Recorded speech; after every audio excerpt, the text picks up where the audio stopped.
ಬೇಸಿಗೆ ಕಾಲದ ರಜೆಯನ್ನು ಬಿಟ್ಟ ಕಾರಣ ರಾಮು ಸಂತೋಷದಿಂದ ಮನೆಯಲ್ಲಿ ಆ ಕಡೆ ಈ ಕಡೆ ಓಡಾಡ್ತಾ ಇದ್ದ.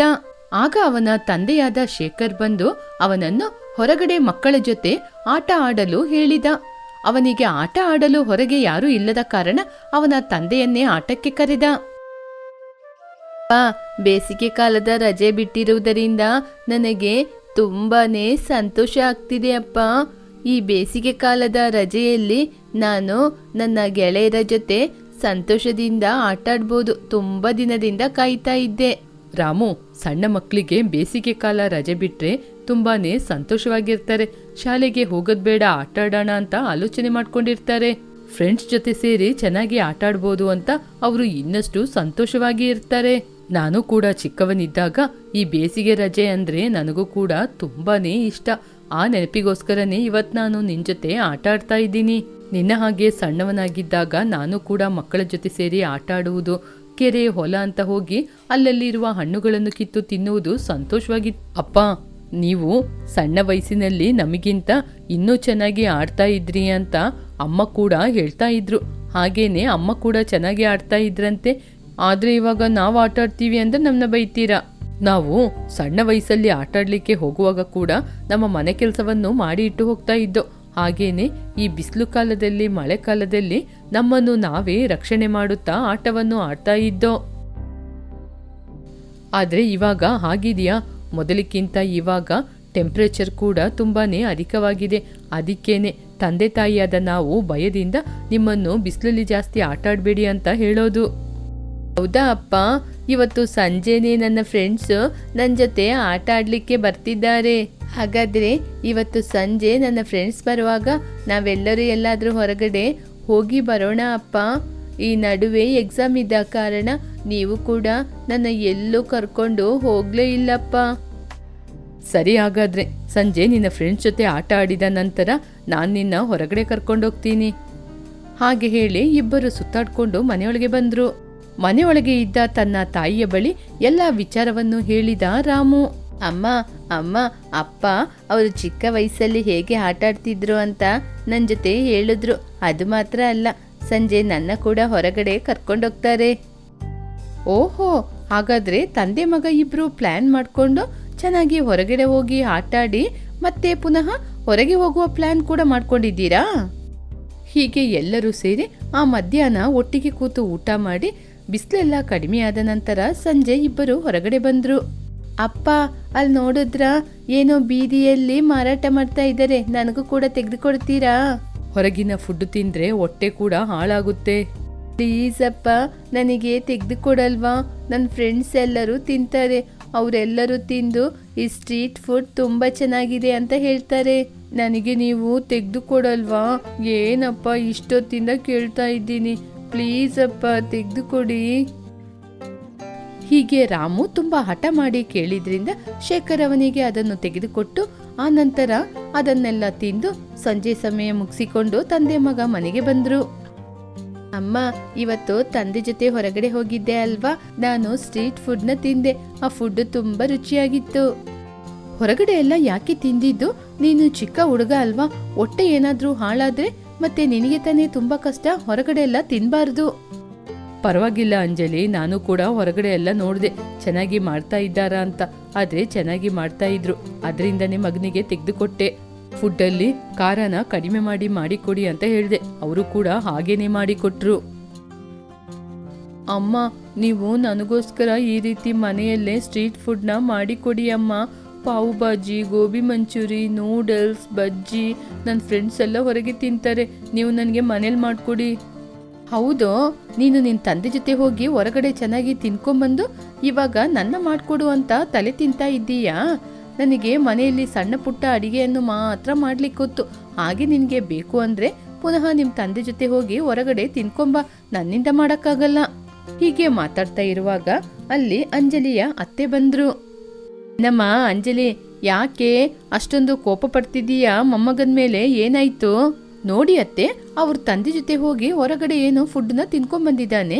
ಇವಾಗ ಮನೆಗೆ ಬಂದ್ಮೇಲೆ ಅದೇ ಫುಡ್ ಮಾಡಿಕೊಡು ಅಂದರೆ ನಾನೆಲ್ಲಿಂದ ಮಾಡಿಕೊಡೋದು? ನಿಮಗೆ ಗೊತ್ತಲ್ವಾ ಅಂಥದ್ದೆಲ್ಲ ನಂಗೆ ಮಾಡೋಕ್ಕೆ ಗೊತ್ತಿಲ್ಲ ಅಂತ.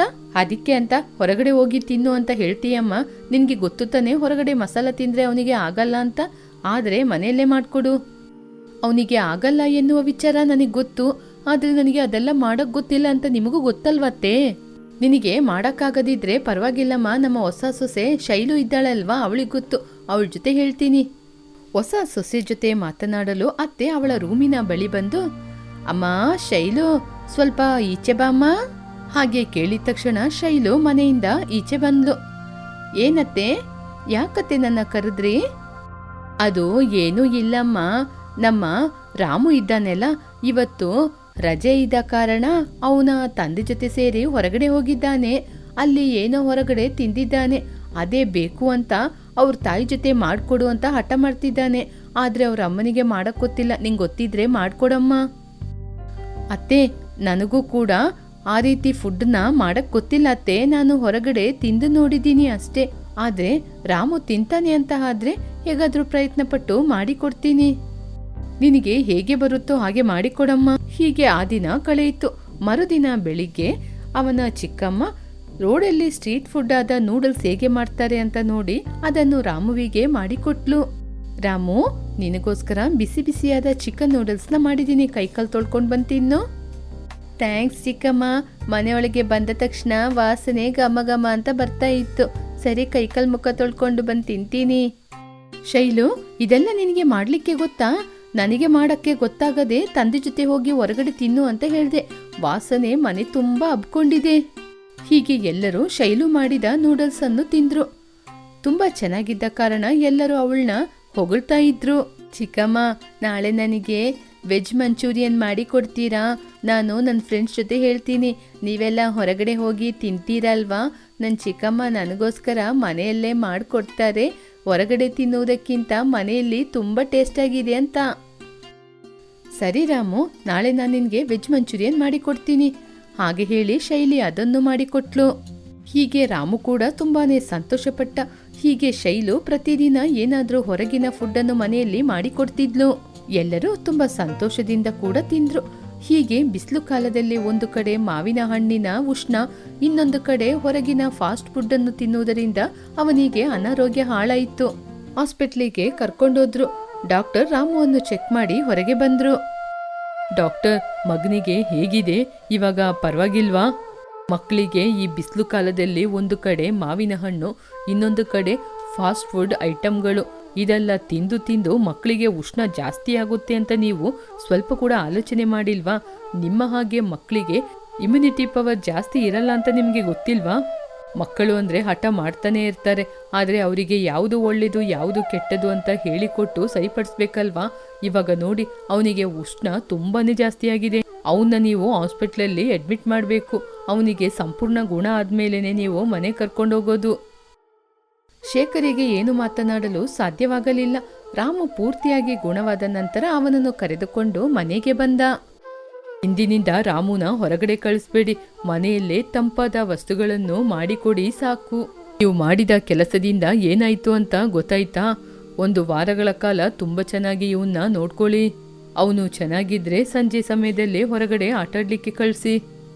ಸರಿ ರೀ, ಇನ್ನು ಮುಂದೆ ಅವನಿಗೆ ಕೊಡುವಂಥ ಆಹಾರ ಪದಾರ್ಥದಲ್ಲಿ ಖಾರನ ಕಡಿಮೆ ಮಾಡ್ತೀನಿ. ಹೊರಗಡೆ ಕೂಡ ಬಿಸಿಲಲ್ಲಿ ಆಟಾಡೋಕ್ಕೆ ಕಳಿಸೋದಿಲ್ಲ. ನಾನು ಅವನಿಗೆ ಏನು ಮಾಡಿಕೊಡೋದು ಬೇಡ ಅಂತ ಹೇಳೋದಿಲ್ಲ, ಆದರೆ ಪ್ರತಿದಿನ ಸ್ಟ್ರೀಟ್ ಫುಡ್ನ ಅವನಿಗೆ ಮಾಡಿಕೊಡ್ಬೇಡಿ. ದಿನ ಬಿಟ್ಟು ದಿನ ಅವನಿಗೆ ಮಾಡಿಕೊಟ್ರೆ ಈ ರೀತಿ ಪ್ರಾಬ್ಲಮ್ಗಳು ಬರೋದಿಲ್ಲ. ಪ್ರತಿದಿನ ಅವನು ಕೇಳಿದೆಲ್ಲ ಮಾಡಿಕೊಟ್ಟಿದ್ದಕ್ಕೆ ಇವತ್ತು ಈ ಪರಿಸ್ಥಿತಿ ಬಂದಿದೆ. ಹೀಗೆ ಸ್ವಲ್ಪ ದಿನಗಳ ನಂತರ ರಾಮು ಗುಣ ಆದ ನಂತರ ಶೈಲು ವಾರಕ್ಕೆ ಒಮ್ಮೆ ಫಾಸ್ಟ್ ಫುಡ್ ಐಟಮ್ನ ಮನೆಯಲ್ಲಿ ಮಾಡಿಕೊಡ್ತಿದ್ರು. ಹೀಗೆ ಎಲ್ಲರ ಆರೋಗ್ಯವನ್ನು ನೋಡಿಕೊಂಡು ಮನೆಯಲ್ಲಿ ಎಲ್ಲರೂ ಸಂತೋಷವಾಗಿ ಇದ್ರು. ರಾಮಚಂದ್ರಪುರ ಎನ್ನುವ ಊರಿನಲ್ಲಿ ರುಕ್ಮಣಿ ಮತ್ತು ಪ್ರಸಾದಿಗೆ ಅವರಿಗೆ ಮಗಳಾದ ಸೌಭಾಗ್ಯ ಇದ್ಲು. ತುಂಬಾ ವರ್ಷಗಳ ನಂತರ ಹುಟ್ಟಿದ್ಲು ಅಂತ ಅವಳ ಮೇಲೆ ತಂದೆ ತಾಯಿ ತುಂಬಾ ಪ್ರೀತಿಯಿಂದ ಇದ್ರು. ಅವಳು ಏನ್ ಕೇಳಿದ್ರು ಇಲ್ಲ ಅಂತ ಕೊಡಿಸ್ತಾ ಇದ್ರು. ಒಬ್ಳು ಮಗಳಾದ ಕಾರಣ ಇರುವಂತಹ ಹಣ ಎಲ್ಲ ಅವಳದೇ ಅಂತ ತುಂಬಾ ಮೆರಿತಾ ಇದ್ಲು. ಒಂದು ದಿನ ಸೌಭಾಗ್ಯ ಹೊರಗೆ ಬಂದು, ಅಪ್ಪ, ನಾನು ನನ್ನ ಫ್ರೆಂಡ್ಸ್ ಜೊತೆ ಇವತ್ತು ಹೊರಗಡೆ ಹೋಗ್ತೀನಿ. ನನಗೆ ಖರ್ಚಿಗೆ ಒಂದು 50,000 ಬೇಕು. ಏನಪ್ಪ, ನಿಮಗೆ ಮೊದ್ಲೇ ನಾನು ಹೇಳ್ಬೇಕಾ? ನಿಮಗೆ ಗೊತ್ತಾಗಲ್ವಾ ನಾನು ಹೊರಗಡೆ ಹೋಗುವಾಗ ಹಣ ಕೊಡ್ಬೇಕು ಅಂತ? ಪ್ರತಿ ಸಲ ನಾನು ಕೇಳ್ತಾ ಇರ್ಬೇಕಾ? ಏನೋ ನಾನಿರುವ ಬ್ಯುಸಿಯಲ್ಲೇ ಮರ್ತ್ಬಿಟ್ಟೆ ಅಮ್ಮ. ನಮ್ಮ ಫ್ಯಾಕ್ಟ್ರಿಯಲ್ಲೇ ತುಂಬಾ ಪ್ರಾಬ್ಲಮ್ಗಳು ಬಂದಿದೆ. ಆ ಪ್ರಾಬ್ಲಮ್ನ ಆಲೋಚನೆ ಮಾಡಿ ಮಾಡಿ ನಿನ್ಗೆ ಹಣ ಕೊಡ್ಲಿಕ್ಕೆ ನನಗಿವತ್ತು ಮರ್ತೋಯ್ತು. ಸರಿ, ಅದ್ರಲ್ಲೇನಿದೆ, ಇವಾಗ ತಗೋಮ್ಮ, ಸ್ವಲ್ಪ ಹುಷಾರಾಗಿ ಹೋಗಿ ಬಾ. ಹೌದು, ಯಾಕಿನಿ ನಿನ್ಗಿವಾಗ ಅಷ್ಟೊಂದು ಹಣ? ಪ್ರತಿ ಸಲ ಮನೆಯಿಂದ ಹೊರಗಡೆ ಹೋಗುವಾಗ ಹಣ ತಗೊಂಡೋಗೋದೇ ನಿನ್ಗೆ ಕೆಲ್ಸ ಆಗ್ಬಿಟ್ಟಿದೆ. ಇವಾಗ ಅಷ್ಟೊಂದು ಹಣ ತಗೊಂಡೋಗಿ ಏನೇ ಮಾಡ್ತೀಯಾ? ನೆನ್ನೆ ತಾನೆ 5,000 ತಗೊಂಡೋಗಿ ಬಟ್ಟೆ ತಗೋತೀನಿ ಅಂದೆ. ಆ ಹಣ ಏನ್ ಮಾಡ್ದೆ? ಹೌದು, ನೀವು ಸಂಪಾದನೆ ಮಾಡೋದು ನನಗೋಸ್ಕರ ತಾನೆ. ನಾನ್ ಖರ್ಚು ಮಾಡಿದ್ರೆ ಇದ್ರಲ್ಲಿ ಏನ್ ತಪ್ಪಿದೆ? ನನ್ನ ಹಣವನ್ನು ನಾನೇ ಖರ್ಚು ಮಾಡ್ತೀನಿ. ಅದನ್ನ ನೀವು ಮನೇಲಿ ಕೂತ್ಕೊಂಡು ನನ್ನ ಕೇಳುವಂತ ಅವಶ್ಯಕತೆ ನಿಮಗೇನಿದೆ? ನಾನು ಹೊರಗಡೆ ಹೋಗುವ ಪ್ರತಿ ಸಲ ಕೇಳ್ತಾನೆ ಇರ್ತೀರಾ? ಇರುವಂತಹ ಹಣ ಎಲ್ಲ ನಿಂದು ಅಂತ ಯಾರೇ ಹೇಳಿದ್ದು? ನೀನು ಇವಾಗ್ಲೇ ನಮ್ನ ಹೀಗೆ ಮಾಡ್ತೀಯ ಅಂದ್ರೆ ನಾಳೆ ನಮ್ಗೆ ವಯಸ್ಸಾದ್ಮೇಲೆ ನೀನ್ ನಮ್ನ ಸರಿಯಾಗಿ ನೋಡ್ತೀಯಾ? ಅದ್ರಲ್ಲೂ ಮದುವೆಯಾಗುವ ಹುಡುಗಿ ನೀನು. ಅತ್ತೆ ಮನೆಗೆ ಹೋಗಿ ಈ ರೀತಿ ಮಾಡಿದ್ರೆ ನಾಳೆ ಅವರು ನಿನ್ನ ನೋಡಿ ಏನ್ ಹೇಳ್ತಾರೆ ಅಂತ ಗೊತ್ತಾ? ತುಂಬಾ ಪ್ರೀತಿ ತೋರಿಸಿ ನಾವು ನಿನ್ನ ಹಾಳ್ ಮಾಡ್ಬಿಟ್ಟೋ ಅಂತ ಹೇಳ್ತಾರೆ. ಸೊಸೆಗೆ ಉಳಿತಾಯ ಮಾಡ್ಲಿಕ್ಕೆ ಗೊತ್ತಿಲ್ಲ, ತುಂಬಾ ದುಬಾರಿ ಹುಡುಗಿ, ತಂದೆ ತಾಯಿ ಈಗೇನೆ ಬೆಳೆಸಿದ್ದಾರೆ ಅಂತ ನಮ್ನ ಹೇಳ್ತಾರೆ. ನಿನ್ನಿಂದ ನಾವು ಎಷ್ಟು ಮಾತು ಕೇಳ್ಬೇಕು ಅಂತ ಗೊತ್ತಾ? ಇಷ್ಟು ಬೇಗ ಯಾಕಮ್ಮ ಮದುವೆ ಬಗ್ಗೆ ಮಾತಾಡ್ತೀರಾ? ನನ್ನ ಸ್ವಲ್ಪ ಫ್ರೀಯಾಗಿ ಇರ್ಲಿಕ್ಕೆ ಬಿಡಲ್ವಾ? ಇನ್ನು ಎಷ್ಟು ದಿನ ನಿನ್ನ ಬಿಡೋದು? 24 ವರ್ಷನ ನುಂಗಿ ನಿಂತಿದೀಯ ನೀನು. ಏನ್ರಿ, ಇನ್ನು ನೀವು ಈ ಹುಡುಗಿಗೆ ಒಂದು ಒಳ್ಳೆ ಸಂಬಂಧನ ನೋಡ್ತೀರಾ ಇಲ್ವಾ? ಹಬ್ಬ, ನೋಡ್ತೀನಿ ಇರೇ. ನಮಗೆ ಇಷ್ಟು ದೊಡ್ಡ ಮಗಳಿದ್ದಾಳೆ ಅಂತ ನಮ್ಮ ಸಂಬಂಧಿಕರಿಗೆ, ಸುತ್ತಮುತ್ತ ಇರುವವರಿಗೆ ಗೊತ್ತು ತಾನೇ.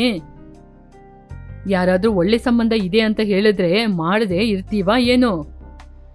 ಸೌಭಾಗ್ಯ ಅವಳ ತಂದೆ ತಾಯಿ ಹೀಗೆ ಮಾತಾಡ್ತಿದ್ದಾರೆ ಅಂತ ಅವಳು ಏನು ಮಾತನಾಡದೆ ಅಲ್ಲಿಂದ ಹೊರಟು ಹೋದ್ಲು. ಅವಳು ಹೋದ ನಂತರ ಅವಳ ತಂದೆ ಕೂಡ ಆಫೀಸಿಗೆ ಹೊರಟು ಹೋದ. ಪ್ರಸಾದ್ ಆಫೀಸಲ್ಲಿ ಇರುವಾಗ ಅವನ ಗೆಳೆಯ ಅಲ್ಲಿಗೆ ಬಂದ. ಏನೋ ಚೆನ್ನಾಗಿದ್ದೀಯಾ?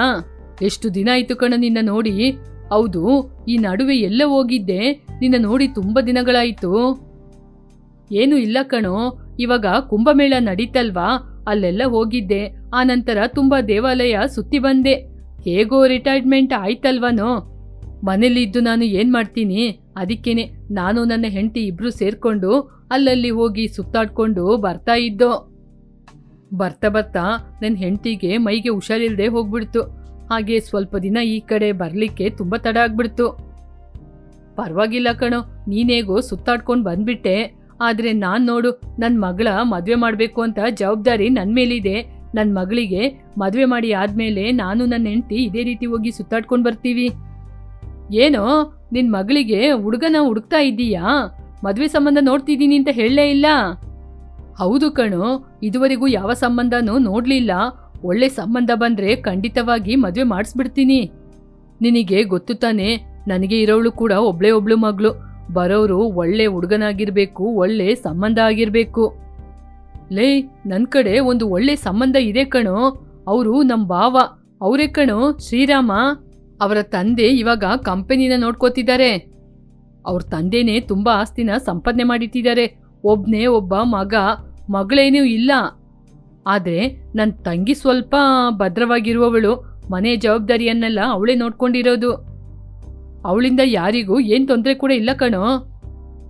ಓ ಹೌದಾ, ಸರಿ, ನಾನು ಮನೇಲಿ ಹೋಗಿ ನನ್ನ ಹೆಂಡತಿ ಜೊತೆ ಮಾತಾಡ್ತೀನಿ, ಆಮೇಲೆ ಹೇಳ್ತೀನಿ. ಆಮೇಲೆ ಒಂದಿನ ಬರ್ಲಿಕ್ಕೆ ಹೇಳವ್ರನ್ನ. ಪ್ರಸಾದ್ ಮನೆಗೆ ಹೋದ ತಕ್ಷಣ ನಡೆದ ವಿಚಾರದ ಬಗ್ಗೆ ತನ್ನ ಹೆಂಡತಿಯಾದ ರುಕ್ಮಣಿ ಜೊತೆ ಹೇಳಿದ. ರುಕ್ಮಣಿಗೆ ಹುಡುಗನ್ ಬಗ್ಗೆ ಹೇಳಿದ ತಕ್ಷಣ ಖುಷಿಯಾಗಿ ಸರಿ ಅಂತ ಒಪ್ಕೊಂಡ್ಲು. ಆಗ ಪ್ರಸಾದ್ ಕೂಡ ಅವರನ್ನು ಬರ್ಲಿಕ್ಕೆ ಹೇಳಿ ಕಾಗದ ಬರೆದ. ಆನಂತರ ಶ್ರೀರಾಮ್ ಕುಟುಂಬದವರು ಹುಡುಗಿ ನೋಡ್ಲಿಕ್ಕೆ ಬಂದ್ರು. ನಿಮ್ಮ ಮಗಳನ್ನ ಬರ್ಲಿಕ್ಕೆ ಹೇಳಿ, ನಾವು ಬಂದು ತುಂಬಾ ಸಮಯ ಆಯ್ತಲ್ವಾ? ಇವಾಗ್ಲೇ ಬರ್ಲಿಕ್ಕೆ ಹೇಳ್ತೀನಿ. ಸೌಭಾಗ್ಯ ಬರ್ತಾ ಟೀ ಮತ್ತು ಬಿಸ್ಕೆಟ್ ಅನ್ನು ತೆಗೆದುಕೊಂಡು ಬಂದ್ಲು. ಸೌಭಾಗ್ಯ ಬರ್ತಾ ಬರ್ತಾ ಬಿಸ್ಕೆಟ್ ಪ್ಲೇಟ್ ಕೆಳಗ್ ಬಿದ್ಬಿಡ್ತು. ಅದರಿಂದ ಸೌಭಾಗ್ಯ ತುಂಬಾನೇ ಗೊಂದಲ ಪಟ್ಕೊಂಡ್ಲು. ನೀನೇನು ಗೊಂದಲ ಪಡ್ಬೇಡ, ಇವಾಗ್ಲೇ ರತ್ನನ ಕರೆದು ಕ್ಲೀನ್ ಮಾಡಕ್ಕೆ ಹೇಳ್ತೀನಿರು. ಪರವಾಗಿಲ್ಲ ರೀ, ಬಿದ್ದಿದ್ದು ಬಿಸ್ಕೆಟ್ ತಾನೆ, ಅದೇನು ಸಾಂಬಾರ ಇಲ್ಲ ಅಲ್ವಾ? ಮಗಳೇ ಕ್ಲೀನ್ ಮಾಡ್ಲಿ.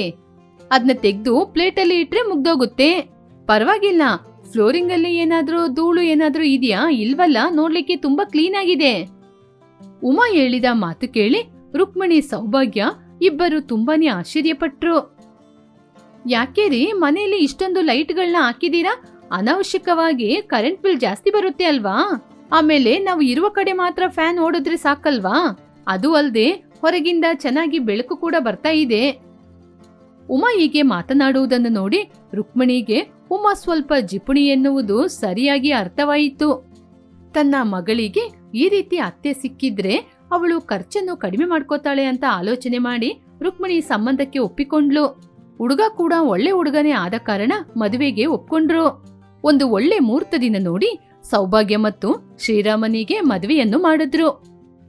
ಬಾ ಸೌಭಾಗ್ಯ, ನನಗೆ ಸೊಸೆ ಅಂತ ಒಬ್ಳು ಯಾವಾಗ ಬರ್ತಾಳೆ, ನನ್ ಜವಾಬ್ದಾರಿ ಎಲ್ಲ ಅವಳಿಗೆ ಯಾವಾಗ ಕೊಡೋಣ ಅಂತ ನಾನು ಎಷ್ಟೋ ದಿನದಿಂದ ಕಾಯ್ತಿದ್ದೆ. ಇವತ್ತಿಂದ ಮನೆ ಜವಾಬ್ದಾರಿನ ಒಪ್ಪಿಸ್ತಾ ಇದ್ದೀನಿ ನಿಂಗೆ. ನಮ್ಮ ಮನೆಯಲ್ಲಿ ಒಂದೊಂದು ಕೆಲಸ ಹೇಗೆ ನಡೆಯುತ್ತೆ, ಹೇಗೆ ನಡಿಬೇಕು ಅಂತ ಜವಾಬ್ದಾರಿನೆಲ್ಲ ನಿನ್ ಕೈಗೆ ಕೊಟ್ಟು ನಾನು ವಿಶ್ರಾಂತಿ ತಗೊಳ್ತೀನಮ್ಮ. ಅಂದ್ರೆ ಮನೆ ಕೆಲಸವನ್ನು ನೀನ್ ಮಾಡ್ಬೇಕಾದ ಅವಶ್ಯಕತೆ ಇಲ್ಲ, ಮಾಡ್ಲಿಕ್ಕೆ ಜನ ಇದ್ದಾರೆ, ನೀನು ನಿಂತು ನೋಡ್ಕೊಂಡ್ರೆ ಸಾಕು. ಸರಿ ಅತ್ತೆ, ಇಷ್ಟಕ್ಕೆ ನನ್ನ ರೂಮ್ ಎಲ್ಲಿದೆ? ನನ್ಗೆ ಸ್ವಲ್ಪ ಆಯಾಸವಾಗಿದೆ, ಸ್ವಲ್ಪ ಹೊತ್ತು ನಾನು ರೆಸ್ಟ್ ತಗೋತೀನಿ. ಅತ್ತೆ, ನಂಗೆ ಸ್ವಲ್ಪ ಕೂಲಿಂಗ್ ವಾಟರ್ ಕೊಡ್ತೀರಾ? ನಮ್ಮ ಮನೆಯಲ್ಲಿ ಫ್ರಿಡ್ಜ್ ಎಲ್ಲ ಇಲ್ಲಮ್ಮ. ಯಾಕೆ ಅಂದ್ರೆ ಅವತ್ತಿನ ಅಡಿಗೆಗೆ ಬೇಕಾದ ತರಕಾರಿನ ಅವತ್ತೇ ತಗೊಂಬರೋದು. ಫ್ರಿಡ್ಜ್ ಅಲ್ಲಿ ಇಟ್ಕೊಂಡು ಉಪಯೋಗ ಮಾಡೋದು ನಮ್ಗೆ ಅಭ್ಯಾಸ ಇಲ್ಲ. ಫ್ರಿಡ್ಜ್ ನಾವು ತಗೊಂಡಿಲ್ಲ, ಅದ್ರಿಂದ ಕರೆಂಟ್ ಬಿಲ್ ಕೂಡ ಜಾಸ್ತಿ ಬರುತ್ತೆ. ಹಾಗೆ ಹೇಳಿದಾಗ ಸೌಭಾಗ್ಯ ಕೂಡ ಏನು ಮಾತನಾಡದೆ ಅವಳ ರೂಮಿಗೆ ಹೊರಟು ಹೋದ್ಲು. ಬೆಳಿಗ್ಗೆ 7 ಗಂಟೆ ಆದ ತಕ್ಷಣ ಉಮಾ ಅವಳ ಮನೆಯಲ್ಲಿರುವ ಲೈಟ್ಗಳನ್ನೆಲ್ಲ ಆಫ್ ಮಾಡಿದ್ಲು. ರೂಮ್ ಒಳಗೆ ತುಂಬಾ ಶೆಕೆಯಾದ ಕಾರಣ ಸೌಭಾಗ್ಯ ಎದ್ದು ಹೊರಗಡೆ ಬಂದ್ಲು. ಏನತ್ತೆ, ಮನೆಯೊಳಗೆ ಕರೆಂಟ್ ಹೋದ ರೀತಿ ಇದೆ, ನಮ್ಮಲ್ಲಿ ಇನ್ವರ್ಟರ್ ಇಲ್ವಾ? ಇದು ಬಿಸಿಲು ಕಾಲ ಅಲ್ವತ್ತೆ, ರೂಮ್ ಒಳಗೆ ತುಂಬಾ ಬಿಸಿಯಾಗಿದೆ. ಅದಲ್ಲಮ್ಮ ಸೊಸೆ, ರಾತ್ರಿ ಇಡೀ ಫ್ಯಾನು ಲೈಟು ಎಲ್ಲನೂ ಉರಿತಾ ಇತ್ತಲ್ವಾ, ಅದಕ್ಕೂ ಕೂಡ ಸ್ವಲ್ಪ ಹೊತ್ತು ವಿಶ್ರಾಂತಿ ಬೇಕಲ್ವಾ? ಅದಕ್ಕೇನೆ ಬೆಳಿಗ್ಗೆ 7 ಗಂಟೆ ಆದ ತಕ್ಷಣ ನಾನು ಫ್ಯಾನು ಲೈಟು ಸ್ವಿಚ್ ಎಲ್ಲನೂ ಆಫ್ ಮಾಡಿದ್ದೀನಿ. ಇದು ನಮ್ಗೆ ಅಭ್ಯಾಸ ಆಗ್ಬಿಟ್ಟಿದೆ. ಸೌಭಾಗ್ಯ ಏನು ಹೇಳಲು ಸಾಧ್ಯವಾಗದೆ ಫ್ರೆಶ್ ಆಗಿ ಟಿಫನ್ ತಿನ್ಲಿಕ್ಕೆ ಬಂದ್ಲು. ಟಿಫನ್ ಅಲ್ಲಿ 2 ಸಣ್ಣ ಇಡ್ಲಿ ಇತ್ತು, ಪಕ್ಕದಲ್ಲಿ ಸ್ವಲ್ಪ ಚಟ್ನಿ ಇತ್ತು. ಏನತ್ತೆ, ಇಷ್ಟೇ ಹಾಕಿದೀರಾ? ನಾವಿಬ್ರು ಮನೆಯಲ್ಲೇ ತಾನೇ ಇರ್ತೀವಿ, ನಾವು ತುಂಬಾ ಕಷ್ಟಪಟ್ಟು ಕೆಲಸ ಮಾಡಲ್ಲ, ಅದರಿಂದ ನಮಗೆ ಎನರ್ಜಿ ಏನು ಅಷ್ಟೇನು ಬೇಕಾಗಿಲ್ಲ. ನಾನ್ ಕೂಡ ಇಷ್ಟೇನೆಮ್ಮ ತಿನ್ನೋದು. ಸೌಭಾಗ್ಯನಿಗೆ ಆ ಮಾತು ಕೇಳಿ ತುಂಬಾನೇ ಕೋಪ ಬಂತು. ಶ್ರೀರಾಮ್ ಬಂದ ತಕ್ಷಣ ಅವಳ ರೂಮಿಗೆ ಹೋಗಿ ಕೋಪದಿಂದ, ನಾನು ನನ್ನ ಫ್ರೆಂಡ್ಸ್ ಜೊತೆ ಹೊರಗೆ ಹೋಗ್ಬೇಕು ಅಂತ ಇದ್ದೀನಿ, ನನ್ಗೆ ಅರ್ಜೆಂಟ್ ಆಗಿ ಹಣ ಬೇಕು. ಹೌದಾ, ನನ್ ಜೊತೆ ಹಣ ಇಲ್ಲ, ಹೋಗಿ ಅಮ್ಮನ ಜೊತೆ ಕೇಳು, ಮನೆಯಲ್ಲಿ ಎಲ್ಲಾನು ಅಮ್ಮನೇ ನೋಡ್ಕೊಳ್ಳೋದು. ಸೌಭಾಗ್ಯ ಹೋಗಿ ಅತ್ತೆ ಬಳಿ ಕೇಳಿದಾಗ, ಯಾಕಮ್ಮ ಅಷ್ಟು ಹಣ, ಅಷ್ಟು ಖರ್ಚು ಮಾಡ್ಬೇಕಾದ ಅವಶ್ಯಕತೆ ಏನಿದೆ? ಫ್ರೆಂಡ್ಸ್ನ ನೋಡ್ಬೇಕು ಅಂದ್ರೆ ಮನೆಗೆ ಕರಿ, ಮನೆ ಕರೆದು ಮಾತಾಡ್ಸಿ ಆಮೇಲೆ ಕಳ್ಸು. ಅವ್ರನ್ನ ಹೊರಗೆ ಕರ್ಕೊಂಡೋಗಿ ಖರ್ಚು ಮಾಡ್ಬೇಕಾ ಏನು? ಅಂತ ಫ್ರೆಂಡ್ಸ್ಗಳು ನಮಗೇನು ಬೇಕಾಗಿಲ್ಲ. ಹೀಗೆ ಸೌಭಾಗ್ಯ ಅವಳ ರೂಮಿಗೆ ಹೊರಟು ಹೋದ್ಲು.